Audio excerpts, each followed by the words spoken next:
Welcome back my dear student. कैसे हो सब। आज का हमारा 12th क्लास का जो टॉपिक है बोर्ड पे आप देख पा रहे हो, bar magnet as an equivalent solenoid. So dear student, आज हम इसमें क्या स्टडी करेंगे एक बार मैं ब्रीफ में आप लोगों को बता देता हूं। बार मैग्नेट के बारे में आप अच्छे से पढ़ चुके हो। बार मैग्नेट के एक्सियल और इक्वेटोरियल लाइन के ऊपर हमने मैग्नेटिक फील्ड कैलकुलेट किया था। आज हम एक करंट कैरिंग सोलेनॉइड लेकर के ये प्रूव करने वाले हैं कि वो भी एक बार मैग्नेट की तरह से ही बिहेव करती है। नो डाउट हमें सबको पता है कि एक करंट कैरिंग सोलेनॉइड बिहेव करता है बिल्कुल एक बार मैग्नेट की तरह से। उसका जो मैग्नेटिक फील्ड लाइंस हैं वो बिल्कुल वैसे ही बनती हैं। एक तरफ नॉर्थ पोल बनता है तो दूसरी तरफ साउथ पोल बनता है, ये हमें क्लियर है। बट आज हम मैथमेटिकली ये चीज प्रूव करेंगे कि करंट कैरिंग जो सोलेनॉइड है it also behave as a bar magnet. तो इसके लिए हम क्या चीज प्रूव करेंगे वो भी मैं आपको एक बार थोड़ा सा रिजल्ट फाइनली बता देता हूं कि हमने जो एक्सियल लाइन के ऊपर बार मैग्नेट की एक्सियल लाइन पे जो मैग्नेटिक फील्ड हमने कैलकुलेट किया था वही फील्ड उतनी ही वैल्यू हम ये हमारा एक करंट कैरिंग सोलेनॉइड है इसके एक्सियल लाइन पे भी निकाल के प्रूव करेंगे। तो मेरे ख्याल से पॉइंट क्लियर हो गया होगा। तो चलो स्टार्ट करते हैं। इससे पहले कि हम स्टार्ट करें, एक बार जिन्होंने सब्सक्राइब नहीं किया है तो सब्सक्राइब जरूर कर ले। प्रीवियस वीडियोस के लिए हमारे लिंक नीचे डिस्क्रिप्शन में गिवन है, आप वहां से देख सकते हो। यहाँ 9 से 12 तक का हम सिलेबस कवर कर रहे हैं फिजिक्स का फ्री ऑफ कॉस्ट, ठीक है। और शेयर करना ना भूलिए, अपने फ्रेंड्स के साथ शेयर जरूर कीजिए। तो इसके लिए मैंने क्या किया, एक सोलेनॉइड ले लिया जिसके अंदर n नंबर ऑफ टर्न्स है, जिसकी लेंथ हमने कंसीडर की L लेंथ, ठीक है। ओ इसका मिड पॉइंट हो गया, ओ एक इसका मिड पॉइंट मैंने कंसीडर किया है। आई अमाउंट ऑफ करंट फ्लो कर रहा है ओ पॉइंट से इस तरफ, ये हमने -L/2 ले लिया और इस तरफ हमने +L/2 ले लिया, ठीक है। टोटल लेंथ L है। ये इसलिए किया है, इसको मैं इंटीग्रेट करूंगा तो बाद में हमें जरूरत पड़ेगी, अभी के लिए हम इतना ही समझते हैं। मिड पॉइंट ओ है, वहां से आर डिस्टेंस के ऊपर एक्सियल लाइन के ऊपर हमने कोई पॉइंट पी कंसीडर किया जहां पे मैग्नेटिक फील्ड इंटेंसिटी हम कैलकुलेट करेंगे। और इसके लिए मैंने इमेजिन किया कि एक एक्स डिस्टेंस पे मिड पॉइंट ओ से एक्स डिस्टेंस के ऊपर एक dx लेंथ का मैंने सोलेनॉइड काट लिया। dx लेंथ का एक सोलेनॉइड मैंने वहां से क्रॉप कर लिया। अब वो dx लेंथ जो है इसके अंदर कुछ टर्न्स होंगे, कुछ टर्न्स होंगे। और जरा इमेजिन कीजिए, याद कीजिए, हमने पहले भी टॉपिक किया था magnetic field at the axial line of current carrying circular coil. तो ये सर्कुलर कॉइल है, हो सकता है इसमें कुछ टर्न्स, नंबर ऑफ टर्न्स हो। हाँ, जितना मैग्नेटिक फील्ड हम एक कॉइल से निकालेंगे उसको उतने नंबर ऑफ टर्न से मल्टीप्लाई कर देंगे तो अपने को इस करंट कैरिंग कॉइल से इस पी पॉइंट के ऊपर मैग्नेटिक फील्ड पता चल जाएगा। और हम अगर इसको इंटीग्रेट कर लेंगे -L/2 से लेकर के +L/2 तक तो हमें इसका टोटल मैग्नेटिक फील्ड पता चल जाएगा पी पॉइंट पे। और वो आएगा कितना, वो बिल्कुल उतना ही आएगा जितना कि बार मैग्नेट के एक्सियल लाइन के ऊपर आया था। और वो था कितना वो मैं बता देता हूं। बार मैग्नेट के एक्सियल लाइन के ऊपर जो मैग्नेटिक फील्ड निकल के आया था वो था μ0/4π 2m डिवाइडेड बाय लाइन के ऊपर आया था r3, ठीक है। तो ये मैग्नेटिक फील्ड हमें आज प्रूव करना है। m यहां पे मैग्नेटिक डायपोल मोमेंट है। So now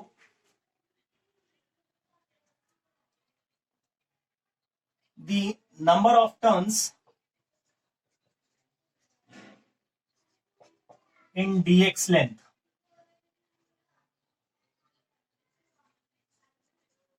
of solenoid.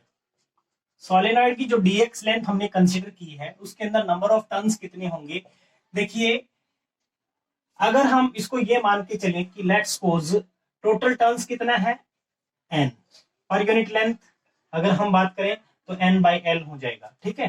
तो n/l इंटू dx, इतने टर्न्स जो है किसमें है, इस dx लेंथ के अंदर नंबर ऑफ टर्न्स हैं, ठीक है। ये टर्न्स है कितने में, dx लेंथ के अंदर। अब याद कीजिए, हमें dx एक हमारा एक किस्म से क्या है, कॉयल है, करंट कैरिंग कॉयल है, और उसके एक्सियल लाइन के ऊपर मैग्नेटिक फील्ड कितना होता है वो भी हम लिख लेते हैं। और वो मैग्नेटिक फील्ड जो आपने पढ़ा होगा उसको मैंने डीबी से रिप्रेजेंट कर दिया, magnetic field at the axial line of current carrying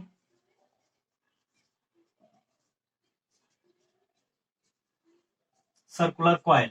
अब यहां पे जो सर्कुलर कॉयल मैं कंसीडर कर रहा हूं वो डीएक्स लेंथ के अंदर जितनी भी कॉयल होंगी उनकी बात कर रहे हैं। कुछ नंबर ऑफ टर्न्स हो सकते हैं, नंबर ऑफ टर्न से हम मल्टीप्लाई कर देंगे। अभी एक टर्न का जो हमने जनरल फॉर्मूला स्टडी किया हुआ है, किसी को याद हो या नहीं याद है तो पहले उसको हम बात कर लेते हैं। वो कितना था उसको हम लिखते हैं, dB is equals to mu naught upon 4 pi. ये तो हमने यूज किया ही किया था। इसके साथ साथ में करंट, ठीक है, इसकी जो रेडियस है, इसकी रेडियस को हमने कंसीडर कर लिया ए इस सोलेनॉइड की रेडियस है, तो यहां पे आ जाएगा एक्चुअल में ए स्क्वायर। ठीक है, यहां पे क्या आ जाएगा, ए स्क्वायर डिवाइडेड बाय ठीक है, ये अगर 2 पाई, अगर यहाँ पे 4 पाई लगाओगे तो यहाँ पे भी 2 पाई से मल्टीप्लाई करना पड़ेगा। अदरवाइज इसको सिंपली लिख लीजिए, जो था हमारा फॉर्मूला वो है R square plus a square raise to the power 3/2, raise to the power 3/2। R यहाँ पे क्या है, यहां से डिस्टेंस, यहां से डिस्टेंस। अब ये आर हमारा तो मिड पॉइंट से है, तो इसको मुझे क्या लेना पड़ेगा, इसको थोड़ा सिंप्लीफाई करके ओ ठीक से लिख लेते हैं, यानी 2 into R minus x whole square हो जाएगा। ये एक बार फिर से बता देता हूं, थोड़ा सा क्लियर करके बता देता हूं। जो आपने ये सोलेनॉइड करंट कैरिंग कॉइल लिया था, इसमें करंट आई फ्लो करता है, ये आर डिस्टेंस, ये ए रेडियस।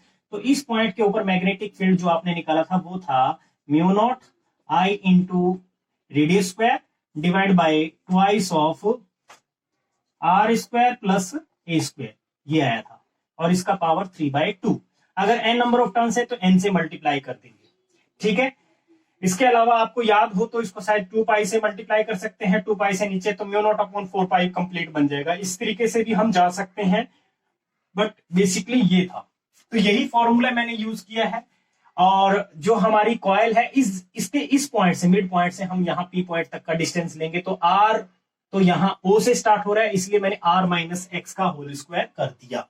ये है कहानी जो अभी तक आपको समझनी है। अब इतना अगर समझ में आ गया, नंबर ऑफ टर्न्स कितने हैं वो भी हम यूज कर लेते हैं। यहाँ पे डीएक्स लेंथ के अंदर जो नंबर ऑफ टर्न्स होंगे वो कितने हैं, इसको हमने मल्टीप्लाई कर दिया साथ में n/l into dx, n/l into dx. तो टोटल जो डीएक्स लेंथ के अंदर जितने टर्न्स हैं उनसे मैग्नेटिक फील्ड निकल के आ जाएगा। इतना क्लियर अगर हो गया तो अब हम मान लेते हैं as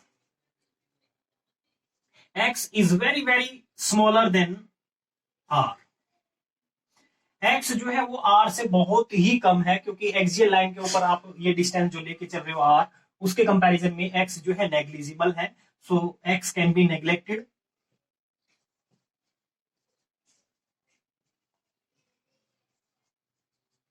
x can be neglected, x को नेग्लेक्ट कर लिया। Similarly r is very very greater than a also, इसकी रेडियस से भी बहुत ज्यादा होगा ऑब्वियसली r। सो a को भी मैं नेग्लेक्ट कर सकता हूं, सो a आल्सो नेग्लेक्टेड। और a को अगर हम नेग्लेक्ट करेंगे तो हमारा जो फॉर्मूला है वो क्या बन जाएगा, hence dB is equals to mu naught i into A square divided by twice of, ये बन जाएगा आर स्क्वायर और रेज टू द पावर 3/2, 2 से 2 कैंसिल कर दीजिए, इंटू में n/l इंटू dx। ठीक है, इसको सोल्व करके आप जो निकालोगे वो आ जाएगा हमारे पास mu naught i into A square. ठीक है, इसको ये लिख लीजिए n/a square into dx divided by twice of r cube into L, ठीक है, ये एल भी है यहाँ पे, इसको यहाँ लिख लेते हैं ट्वाइस ऑफ एल। ये फॉर्मूला निकल के आ गया अभी के लिए।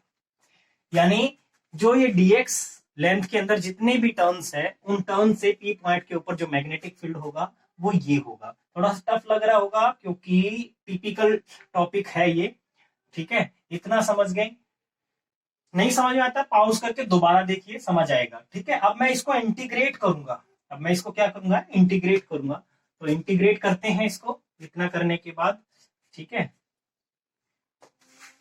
Integrating both side, taking limit minus L by two plus L by to, integrating both side, integrating both sides, taking limit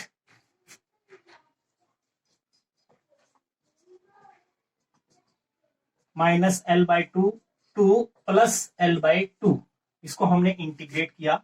ये डीबी का इंटीग्रेशन और इज इक्वल्स टू, देखिए इसमें सारा कुछ जो आपको लग रहा है वो कांस्टेंट है, आर फिक्स है, ए फिक्स है, I N mu naught upon 2l, सिर्फ dx को छोड़ करके। तो मैं यहां लिख देता हूं mu naught N I into A square divided by twice of L R cube into integration of dx minus L by two plus L by to. यहां तक हमने इसको इंटीग्रेट करना है।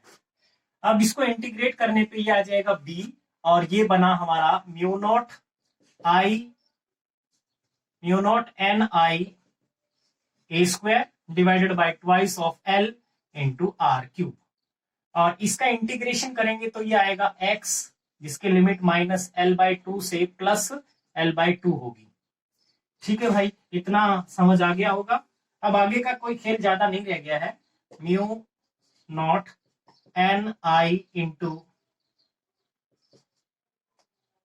ए square divided by twice of L R cube, और इसकी limit आप put करोगे plus L by to minus of L by to, ठीक है, और ये कितना बन जाएगा, प्लस हो जाएगा एल से ये एल कैंसिल हो जाएगा, ठीक है। जो ट्रम निकल के आएगी हमारे पास, ट्रम जो आएगी वो आ जाएगा भैया म्यू नॉट एन आई इंटू ए स्क्वायर, और ये हुआ L divide by twice of L R cube, L से एल कैंसिल, ठीक है। और मैंने क्या किया, इसको 2 पाई से मल्टीप्लाई किया, 2 पाई से डिवाइड कर दिया। म्यू नॉट एन आई 2 पाई से मल्टीप्लाई, ए स्क्वायर भी है, और 2 पाई से नीचे मल्टीप्लाई 2 ऑलरेडी है, तो ये हो जाएगा 4 पाई और आर क्यूब। ठीक है भाई, समझ आ रहा होगा इतना, ध्यान से समझिए, बहुत इजी है, ऐसी बात नहीं है, बस शुरू का जो पॉइंट था वो थोड़ा सा। अब देखिए ये है पाई ए स्क्वायर, ए क्या था, रेडियस है, इस रिंग की रेडियस है, और पाई ए स्क्वायर क्या हो जाएगा, एरिया हो जाएगा। तो इसको लिखिए आप, b is equal to mu naught upon 4 pi, और ये हो जाएगा N I A twice of N I A, इसको एरिया कह दिया हमने, पाई ए स्क्वायर को हमने क्या कह दिया, एरिया, ठीक है, और डिवाइडेड बाय आर क्यूब। अब इसके बाद जो बचा है वो आप सबको समझ भी आ गया होगा कि हमने क्या निकाल लिया है, ठीक है, इतना क्लियर हो गया। अब देखिए मैं यहां लिख देता हूं एन आई ए, ये क्या होता है, magnetic dipole moment, magnetic dipole moment, ये पहले पढ़ चुके हैं हम। करंट कैरिंग कॉइल से जो मैग्नेटिक डायपोल मोमेंट होता है, m is equals to N I A, number of turns current into area, ठीक है, तो ये m बन जाएगा। और magnetic field b is equals to आ गया हमारे पास mu naught upon 4 pi twice of m divided by R cube. और ये क्या है आप सबको समझ आ गया होगा, ये सेम है बिल्कुल किसके जैसा, जो बार मैग्नेट की एक्सियल लाइन के ऊपर मैग्नेटिक फील्ड होता है उसके इक्वल। तो हम यहां लिख सकते हैं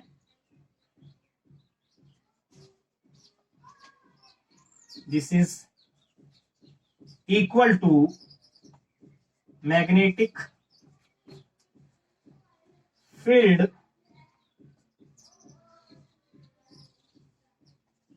at the axial line of bar magnet. Axial line of bar magnet. Hence we can say that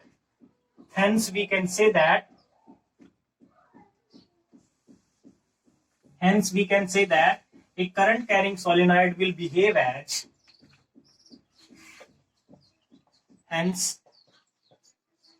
we can say that a current carrying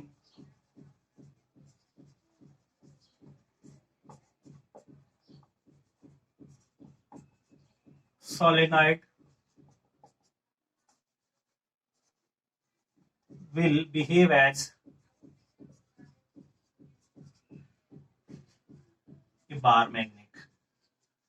ठीक है, और उसका मैग्नेटिक फील्ड एक्सियल लाइन के ऊपर हमने निकाल के देखा किसके इक्वल आ रहा है, जो एक्सियल लाइन पे बार मैग्नेट का था बिल्कुल वैसा ही कुछ निकल के आ रहा है। तो इससे हमें ये प्रूव हुआ कि हमारा जो करंट कैरिंग सोलेनॉइड है वो एक बार मैग्नेट की तरह से बिहेव करता है। टॉपिक आपको जरूर से समझ में आ गया होगा, ठीक है। मैथमेटिकली इसका जो मैग्नेटिक फील्ड आया है वो mu naught upon 4 pi 2 m divide by R cube. m यहाँ पे NIA को बोल रहे हैं, ठीक है। तो आज के लिए इतना ही काफी है, और आपसे उम्मीद करता हूं कि कम से कम अपने फ्रेंडशिप, जितने भी फ्रेंडशिप सर्किल में जितने भी फ्रेंड्स हैं सबको अपने चैनल के बारे में इंट्रोड्यूस करोगे और इनको अपने प्लेटफॉर्म पे लेके आओगे और चैनल को सब्सक्राइब करवाएंगे, ठीक है। आपके कमेंट्स हमेशा मुझे मोटिवेट करते हैं, तो कमेंट करना ना भूलिए। Thank you, have a nice day, good luck.